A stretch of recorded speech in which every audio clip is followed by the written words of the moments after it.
All right, people, what is going on? This is episode 387 of the First and Frame Rate Show. I am VF Baller, and before I get into this episode, I want to talk about something really quick.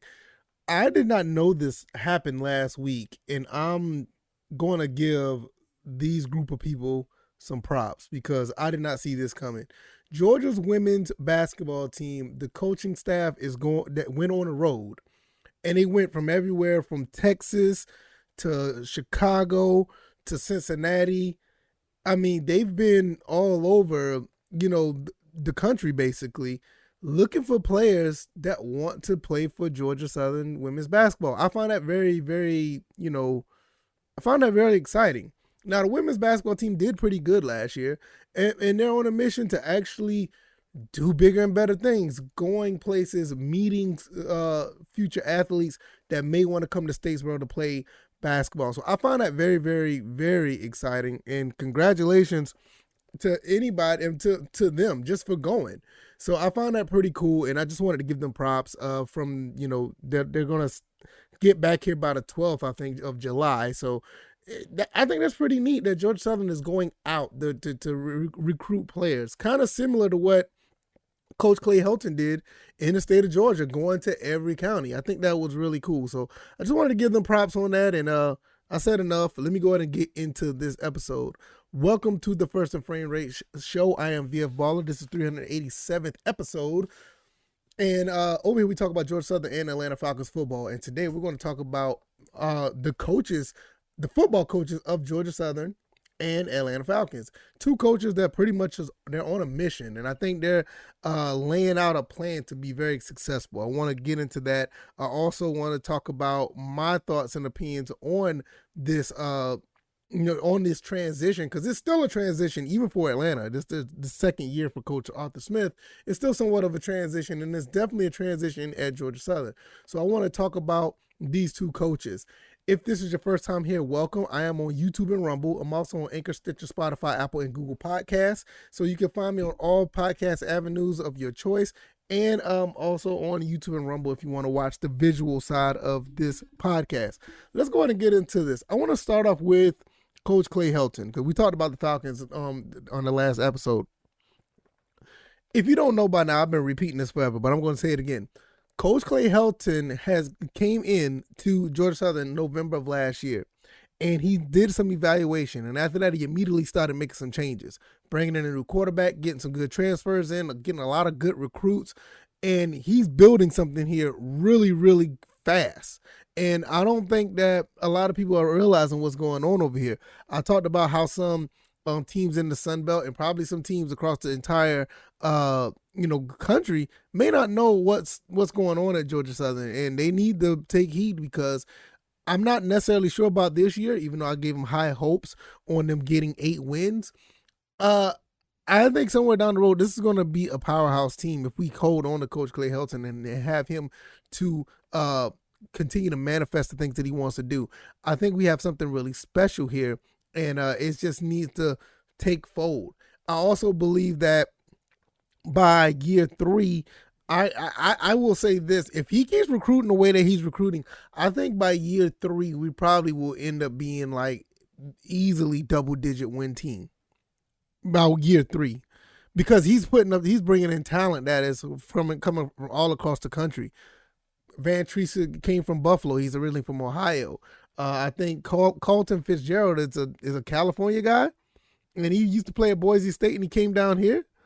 You got a defensive back from Fresno State coming in. You got guys from Alabama, guys from, Jeremy Singleton played at Houston, and he came to Georgia Southern. You got guys from Florida coming in. I mean, I think Terrence Gibbs was a 4-star running back that was committed to Florida at one point, had an injury, but that's not stopping him. He decides to come and play for Georgia Southern.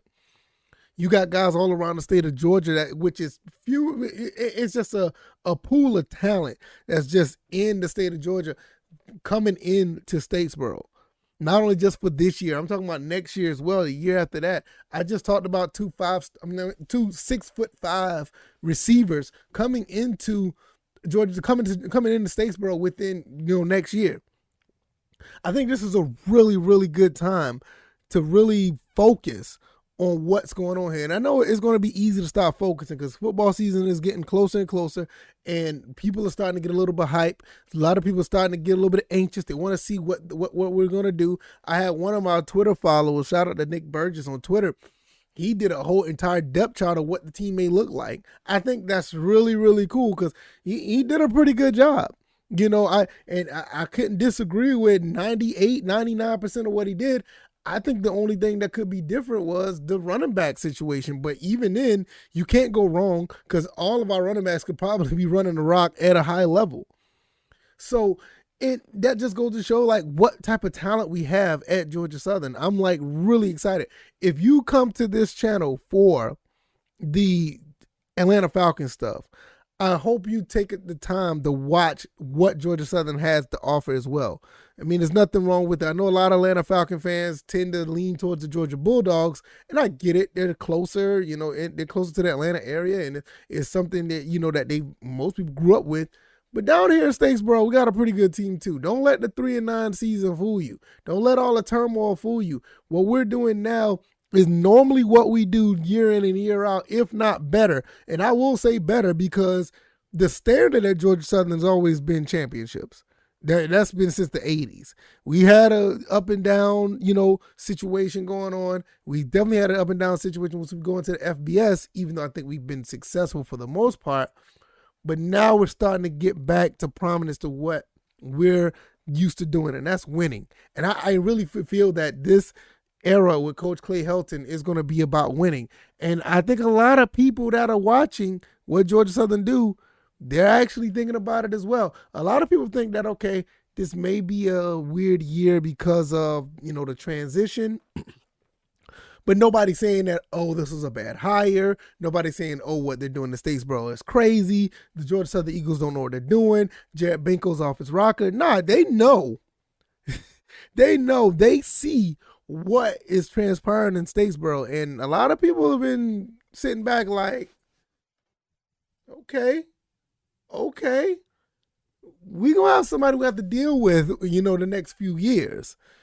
You don't hear too many people talking about, you don't hear too many people talking about what Appalachian State I'll say that again. You don't hear too many people from Appalachian State really talking much about what we're doing. Not too many Georgia State fans is really saying much. A lot of guys are sitting back, like people who've been watching, not these crazy fans that don't pay attention. They just ready to watch football when the season starts and then they go do something else once the season's over. I'm talking about people who are really into this and watch football like we do.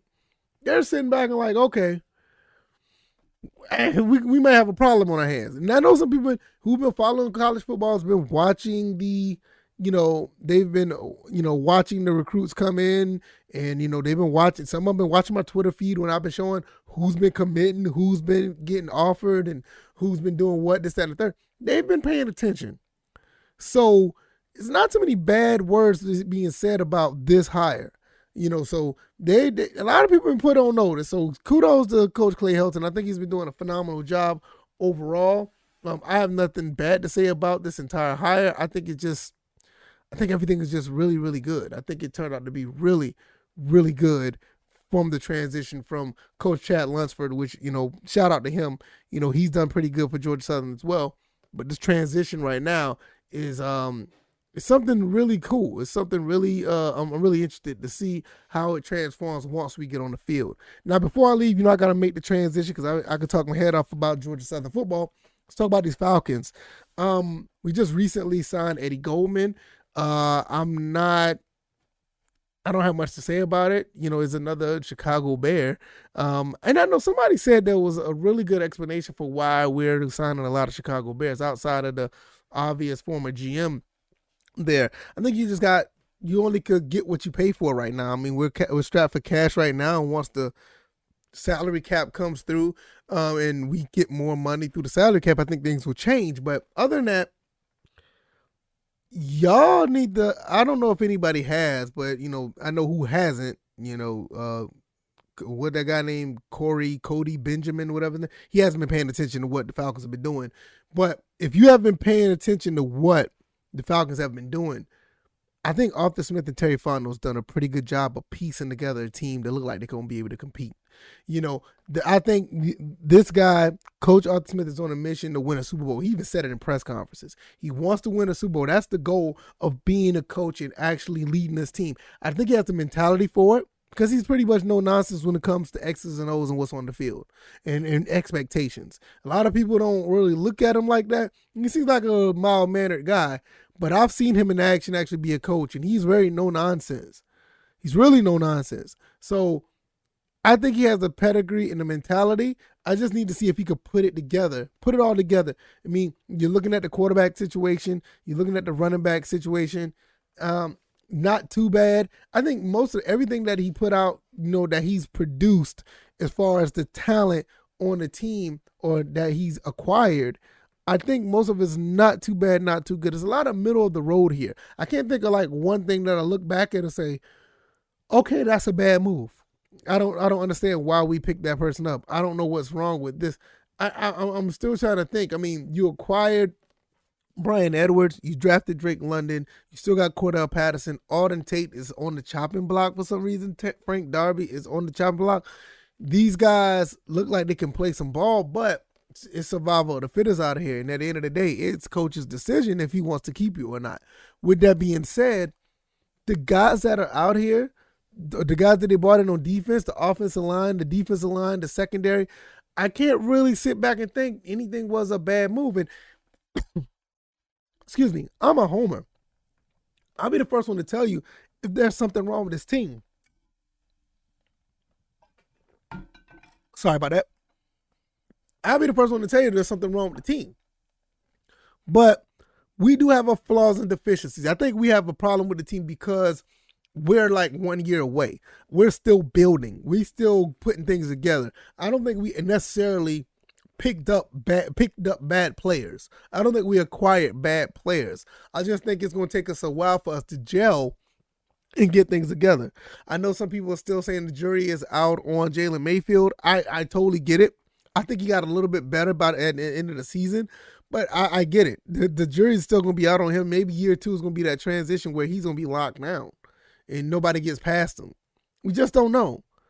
And you already know Grady Jarrett's going to be solid. You already know that, if Deion Jones comes back from his surgery, he's just going to be in a rotation with a lot of linebackers that look like they're going to be some problems for these offenses.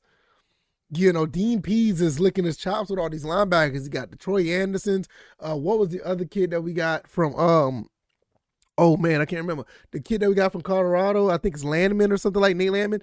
I mean, these guys look like they're going to be making the team or whatever case may be. I think the only thing that I'm disappointed in is Brad Hawkins. I heard that he got cut.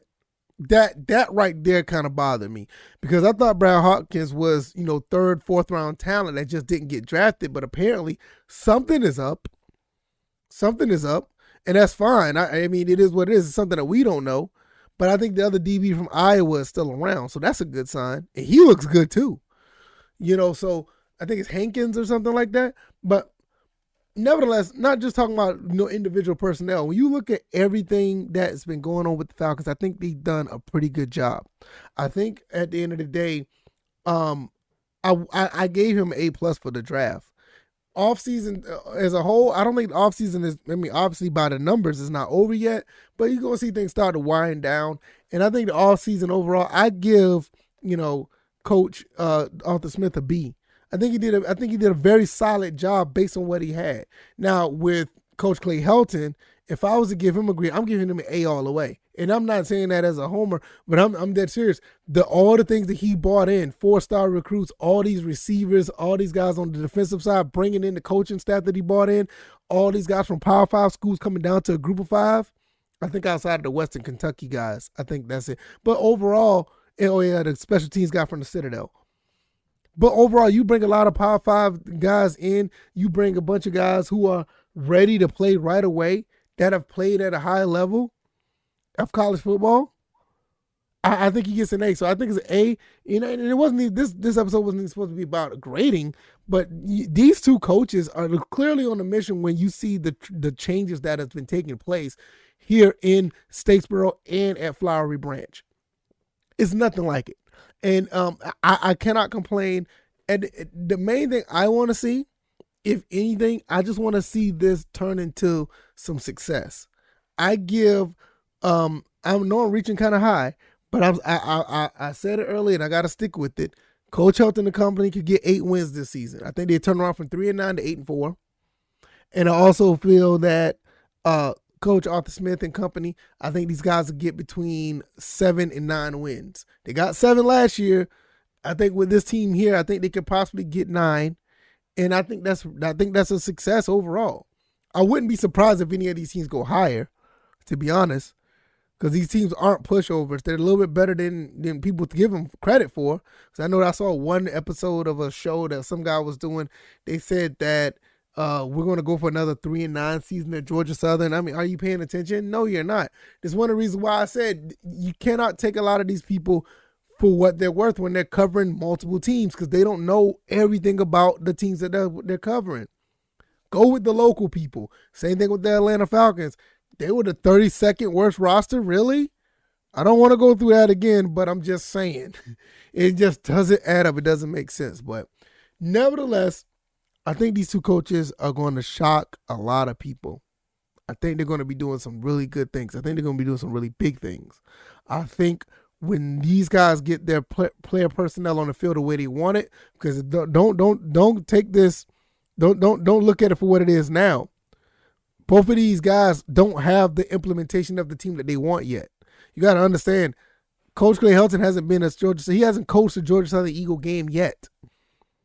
But he's put people in place to be successful already. So his fingerprints aren't finished on this team. And even with Coach Arthur Smith, his first year was successful by most hands, because most people thought we were supposed to win like 2 games or whatever the case may be after we lost all our receivers. He came back and bought a lot of personnel that want to catch the ball. He brought some guys in that want to play some ball. And his fingerprints is not all finished on his team yet either, because I know there's a couple other places where he wants to improve on. Every team has room for improvement, and both of these guys are trying their best to implement that improvement, pretty much every week, because every time you hear something happening with these teams. So can't wait to see how this goes. I cannot wait how this goes. I think it's going to be phenomenal. I really, really do. If you like this podcast, hit the like button and share this podcast. Subscribe to any of these avenues if you like. I highly recommend you subscribe to more than one in case one go down. I am on YouTube and Rumble. I'm also on Anchor, Stitcher, Spotify, Apple, and Google Podcasts. You can go check me out on any of those avenues. I post a podcast up every day, Monday through Friday. And if something happens on the weekend, I kind of put something up on those days as well. All the links are down in the description if you want to support, either by way of subscribing or sharing, letting other people know what we do over here, or even if you want to donate. All the links are down in the description. Either way, I appreciate all the love and support. I cannot thank you guys enough. I hope you guys enjoyed the rest of your Monday, because I'm going to enjoy it. This week is my wife's birthday week, so I'm going to do everything I can to make her happy. Well, I try to do that every day, but you guys know what I mean. All right, y'all. I'm going to get up out of here. You guys take it easy, and you guys be blessed. Peace.